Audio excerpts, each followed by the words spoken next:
Okay, here we are, still uh, at level 0, working on level 0. We're actually starting lesson 3. There's a few more things that I wanted to uh, get across that actually completes lesson 2, but I felt we could actually move on to lesson 3 and make that a part of it.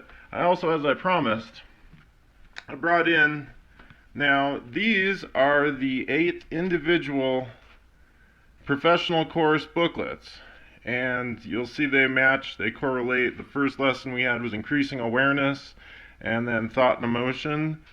Today we're starting clear communication, and these are the 8 lesson booklets that match the 8 lessons that are contained in Pathway to Ascension Volume 1.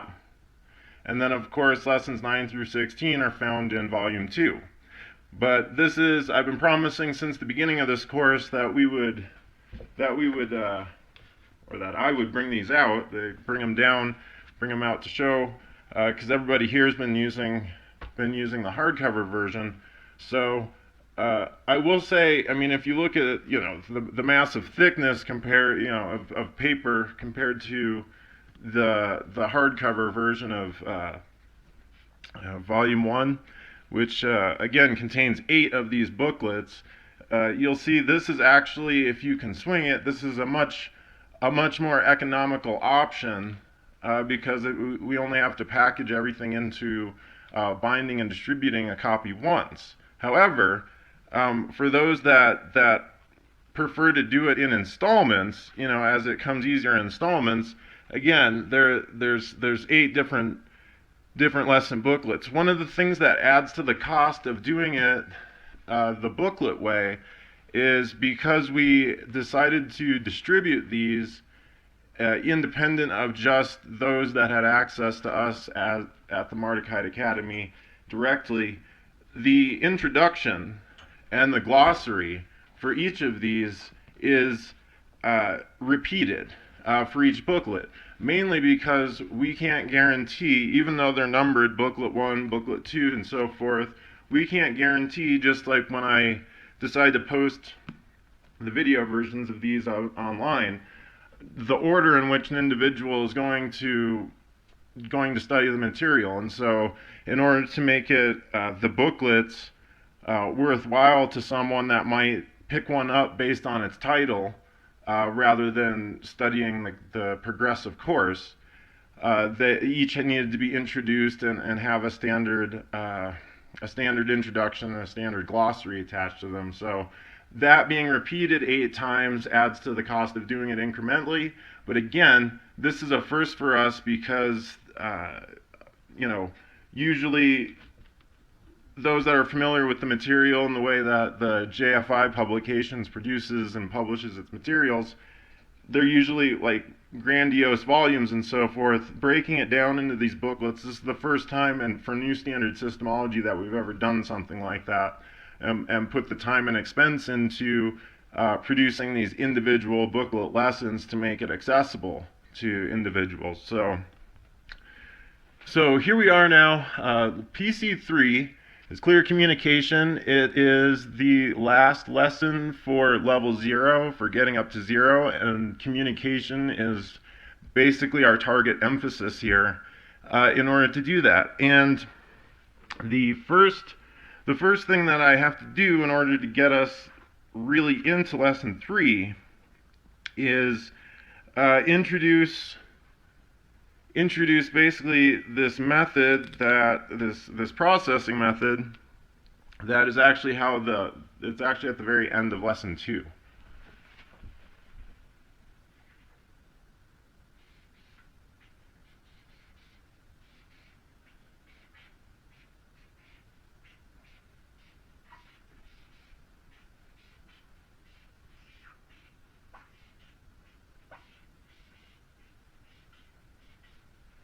And we call that analytical recall.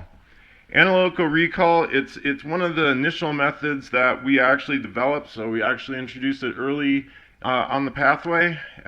We used to abbreviate it AR, prior to New Standard Systemology because of how often we actually were referring to it.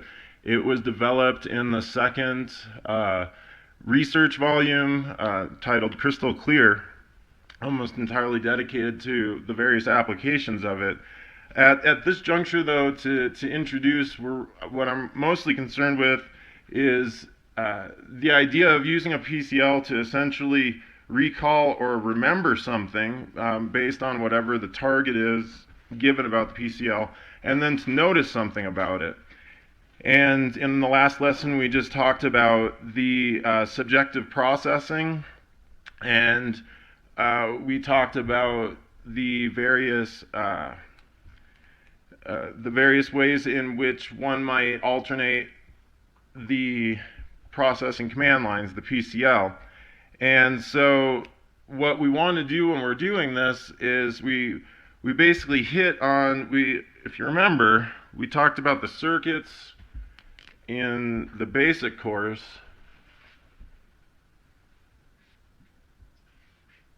We're basically dealing with 3 of them.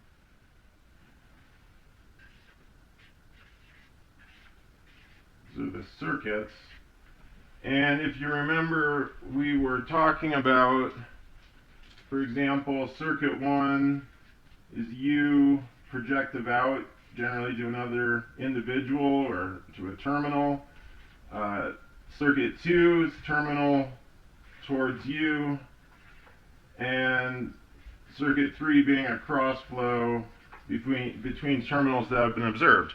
So now we're going to actually see how that kind of comes to play in processing. We've talked about those circuits and identifying various things, but now we're going to see how that applies to basic processing and analytical recall. And so when we do that, we're going to also be alternating them. When we run something, a certain concept on or a terminal in a circuit, we generally use the alternating PCL that I introduced in the last lesson. So it's a 1 2 3 1 2 3 1 2 3, and we just kind of keep doing that cycle. And so rather than just fixating on one particular aspect, and we want to basically alternate. For example, let me just put these up here. We're going to use 4 different examples or 4 different concepts that are significant, and this just kind of goes right into our lesson on communication.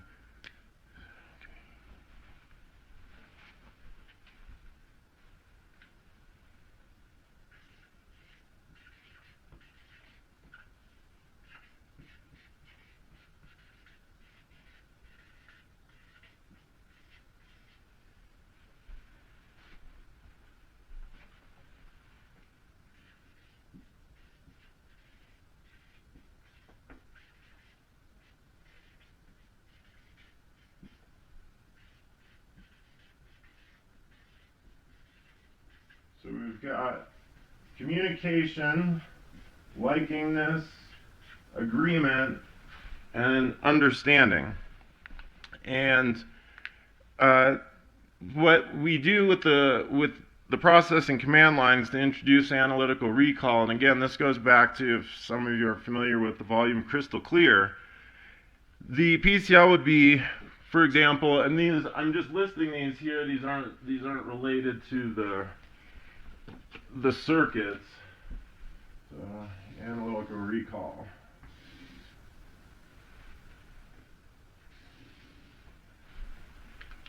So, remember a time when you enjoyed talking to someone. So remember a time when you enjoyed talking to someone. And then remember a time when someone enjoyed talking to you. So you would have gotten the sense that the person that was talking to you enjoyed talking to you. And then remember a time when you saw 2 people enjoy talking to each other, and there would be your cross-flow circuit of observing 2 other individuals. So that would be an example for communication, just the talking. This is, of course, this isn't the only form of communication that exists, but just for our example. And then when we do this, again, we're not just like, oh, okay, I remember a time, and moving on to the next. recall time. So recall it, analytical recall means by definition that we are at least spotting or noticing some aspect of it, that it isn't just something we're giving a glance or just kind of a casual, yes, it exists or whatever, that we're actually looking at something. So you're not blowing through these. And this is where we start to get in, as level 0 wraps, and we start to move farther up the pathway, this is where we start to separate the difference between, for example, the benefit of a strictly just the education, just the reading, or just the listening to the lecture presentations of how it's done and why we do it and what we're doing, versus the actual application of it. Just like the objective processing that we introduced and the subjective processing, and now incorporating analytical recall, there's only so much benefit that is going to be obtained strictly from the intellectual or the studious study of this as a subject. This is, again, it's an applied spiritual philosophy, so it's meant to be actually put into practice. Now, for example, liking this, using the same circuit examples, and I mean, this has both, therapeutic power, therapeutic purposes, and also the practice of it, before we truly get into, we're focusing on things that are pleasant as a practice, to get into the habit of the recall, to get in the habit of using systematic processing. So not digging into anything too turbulent in level 0. So with liking this, remember a time when you liked someone, remember a time when someone liked you, and remember a time when you saw two people like each other. And then the same with agreement. When you agreed with someone, and when someone agreed with you, when you saw people in agreement. And the same with understanding. Time when you felt that you really understood someone, a time when you felt that someone really understood you, and a time when two people, or you felt two people really understood each other. And again, it's really important to, if you're going to be applying this, this textbook and its companion and so forth, there's hundreds of these systematic processes, very specific language, very specifically worded, stuff you want to be able to refer to. So, again, I'm glad to come down to the Academy and actually be able to explain and go through this material, since it's otherwise only really expressed in books. And, well, I guess we covered a bit in grade 3, the master course, Mardukite master course, back in 2020. But again, that was 4 years ago now, and we've established new standard systemology since then. And while all that information is completely relevant, we've been able to fine-tune, again, the importances and kind of a gradient level-based progression that we were able to map and chart out. So this is by applying this and having an understanding of how this works with systematic processing, that is officially what ends lesson 2, or professional course booklet 2. So then again, this just kind of sets us up for having done all the development of the basic course, having learned objective processing, worked through the first couple lessons. Here we are at clear communication, and we're going to start actually applying those first couple. That's why level 0 is a little bit longer also. We're kind of getting a person into the practice of actually even treating this material at all. So as we go, as an individual starts to fly, we use a lot of aviation terminology, and the biggest part sometimes for handling things is the takeoff and such. As an individual starts flying on these processes, the progress gets much smoother. So, and stable progress on this pathway, and we are assuming that an individual working with this is concerned with the pathway to ascension. Isn't just the same type of information, the same type of personal development has extremely effective applications at a material level, at a physical level.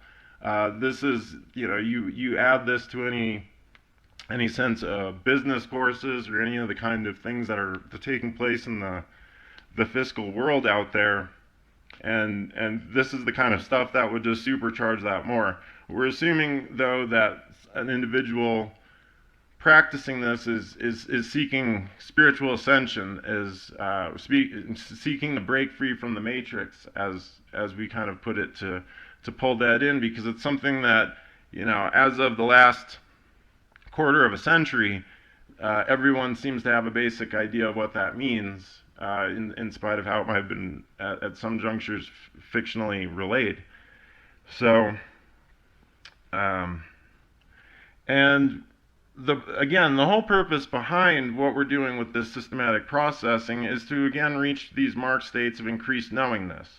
And that by this goes back to the basic course, we mean what a person actually knows.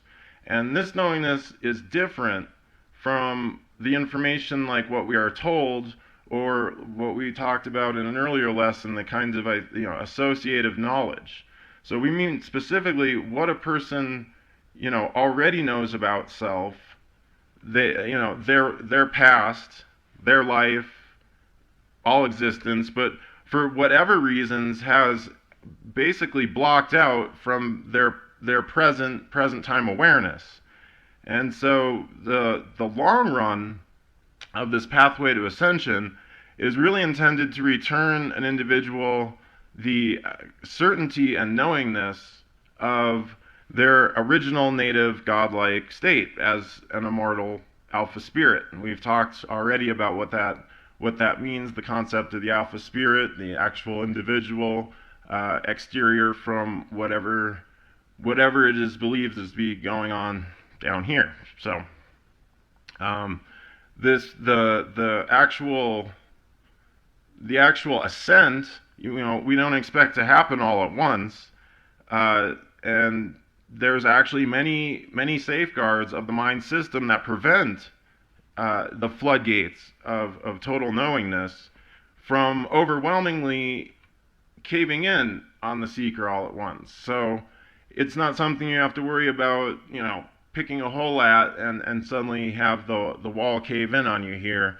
There's a lot of safeties in place, both with the mind and also with the universal structure to that pretty much keep things going, keep things running. So you don't have to worry about that.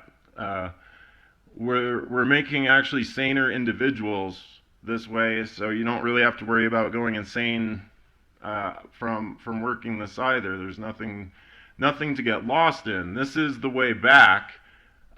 Chances are, if you're already here and you're here and compulsively attached to the body that's sitting in those chairs, or watching the videos later on, then you're already a bit on the lost side.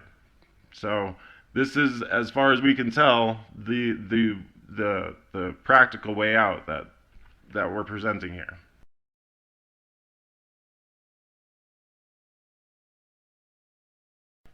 In the Fundamentals of Systemology Basic series, we described the totality of awareness as a spectrum, divided into two main states, which is what is clearly known and a dark area that is not known. The dividing line between forms the basis for what is considered above or below the surface of thought. The line itself is really a philosophical construct, so we aren't trying to move the line. In processing, however, we are working to shift more of the data from the area of not known to the area of known. And there's also a gray area of what is almost known, what is accessible to a seeker but remains just beneath the surface. The greater the willingness to know, and the more that is within an individual's tolerance to reach for, the wider or larger this gray area will be for what is accessible in processing. Systematic processing both accesses what is accessible and increases the individual's tolerance to confront additional layers beneath it. Fragmentation is handled as a series of layers, each layer representing a level of blockage. We don't usually make stable gains by simply digging a deep hole to what is buried far beneath. Too much of what surrounds at each layer will cave in on the seeker.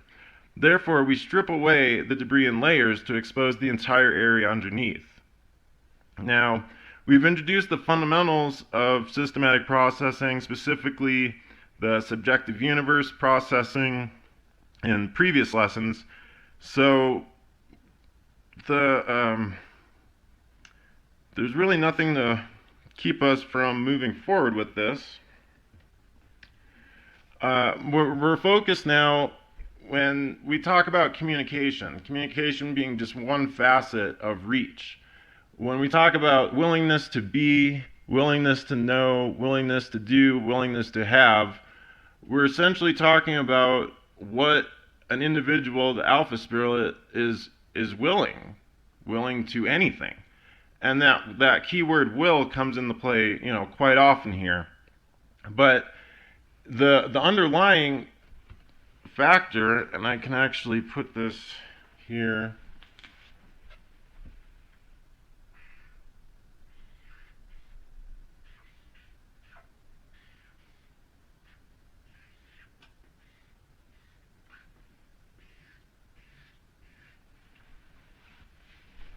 The underlying factor underneath all of this is the willingness to reach. And so what we do when we're talking about a progressive development, what we've found, considering what processing is based on and what energy circuits and flows are based on, what all of universes and existence is based on, we've isolated the underlying factor there, and that being communication. So once we have a good handle of at least what communication is, then we can say that we have completed level 0 and we're ready to actually set upon the bulk of the pathway. Otherwise, it would be, like taking off on a journey and then only after you're already on your way deciding on making your preparations and gathering your materials and perhaps purchasing and examining a map and, any of it. So, which is a long way of going about it. So long as you, at some juncture, you have access to at least the charted map of one that has gone before and has been where you want to be, then, then you can kind of play around with, detours as you see fit. But we're going to focus now on expanding willingness. So for processes like these, you want to run through as many cycles of the PCL, as many cycles of these kind of circuits as you can.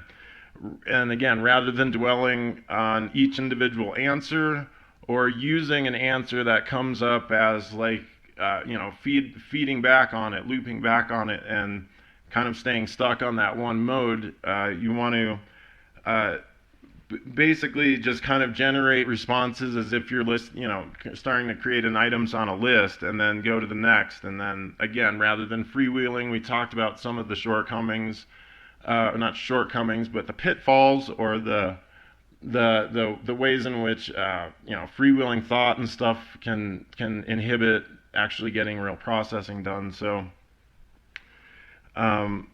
for each process that I'm going to present here, it consists of 3 PCL run repetitively, just like these, 1, 2, 3, 1, 2, 3, until you feel good about doing the process, which is basically the end point of the process. We're, again, not targeting any specific piece of data at this juncture. We're simply getting in the habit of, contacting the data and processing it and being able to maintain presence in session, control of the mind, and so forth. So, the ultimate goal now, again, any kind of processing generally can be run on, on increment gradients. For example, after completing several lessons or a particular level or so forth, so that level of skill or experience or ability, and you move forward, there may be a point where you may be suggested, directed in the text to go back, or you might find it beneficial to go back to certain series you were working on prior,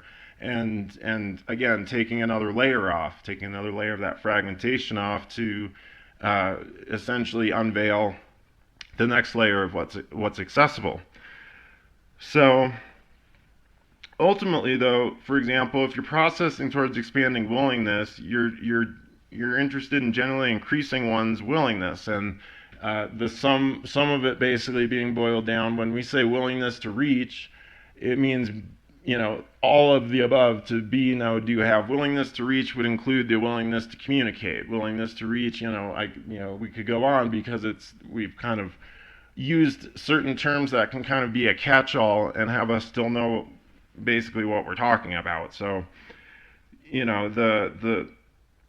the idea here being that ultimately a godlike being would be willing. Now, it doesn't just, again, we're not concerned or trying to determine what the individual does or doesn't do, but in terms of their willingness to reach rather than flinch away, or to confront rather than to block out, and so forth, we're talking about a godlike being would be willing to essentially know, do, communicate, have, experience, or be pretty much anything, without hesitation. It might establish a preference. And again, it doesn't mean that it has to do and be or whatever all of these things, but that there is no necessarily any blockages. A true godlike being wouldn't have any inhibition or blockages that restrains them from being able to have that ultimate choice or decision or ability if they chose to. Again, it doesn't mean they have to do anything. It's just trying to open up, again, that freedom of actual spiritual ability again. So there's another aspect to these processes that increases willingness to grant or permit others their own beingness, and essentially to allow others the freedom to be and know and do and have and so forth, which is another, we always approach these areas from multiple angles, just like how we treat the circuits, trying to defragment one circuit exclusively. There's actually already been various traditions and various forms of psychotherapy and so forth, and various spiritual religious practices that have already tried to do that, and obviously to no avail. So using the pattern, I'm not going to write them, we're not going to write them all out, but using the basic pattern for like how we were introducing analytical recall, the willingness to find out would be, what would you be willing to find out about yourself? What would you be willing to find out about someone else? And what would you be willing to, or for someone else to find out, is the way we word them on these. And these may not be exactly perfect. There's a relationship to the circuits, but it's not necessarily going to be worded in the same way that we did in this way. So, and in this process, the phrase find out could be substituted with know, and what would you be is a basic, less intrusive wording than, for example, in this next one here, willingness to have, what are you willing to have? What are you willing for someone else to have? What are you willing for others to have?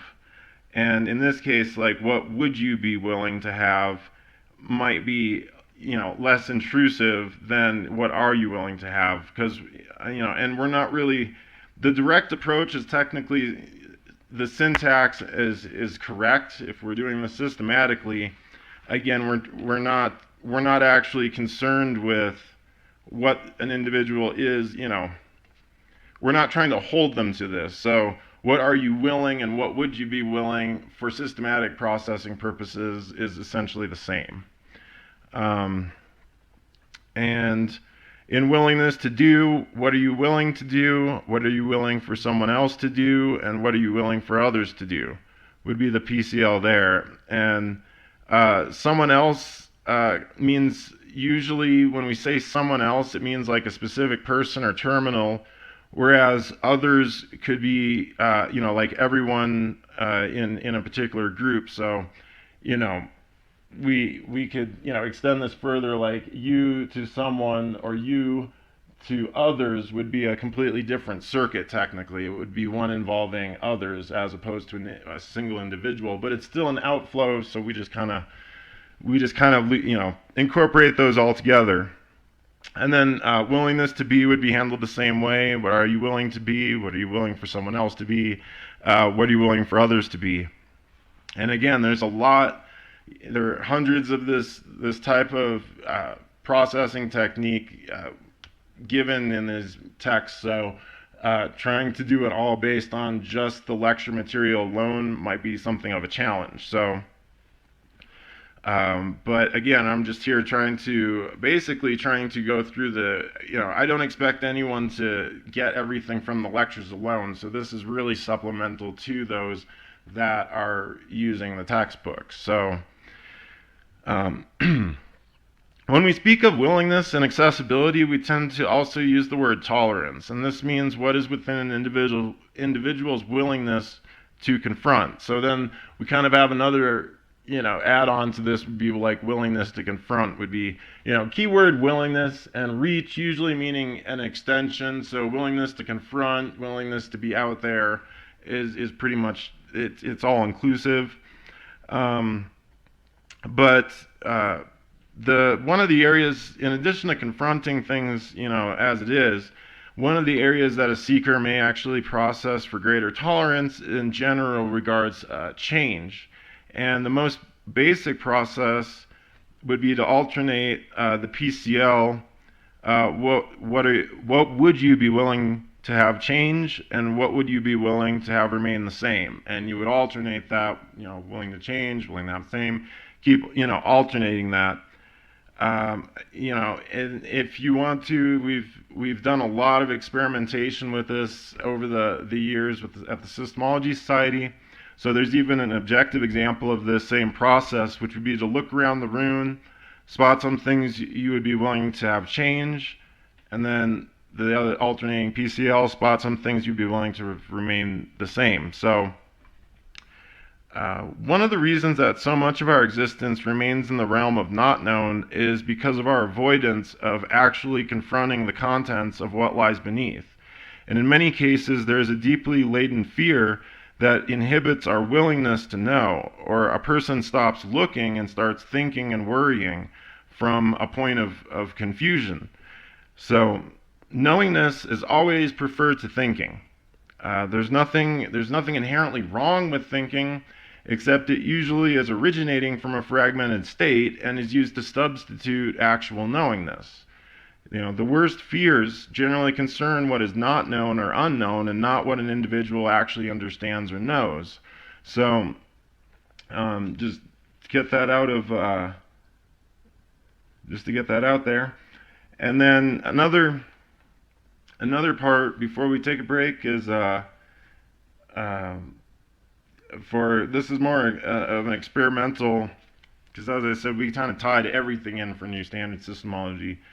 But before we continue, well, you can think about this one, and it is a conceptual PCL. So think of or imagine a horrible truth that you might find out, and then what would be the consequence of that?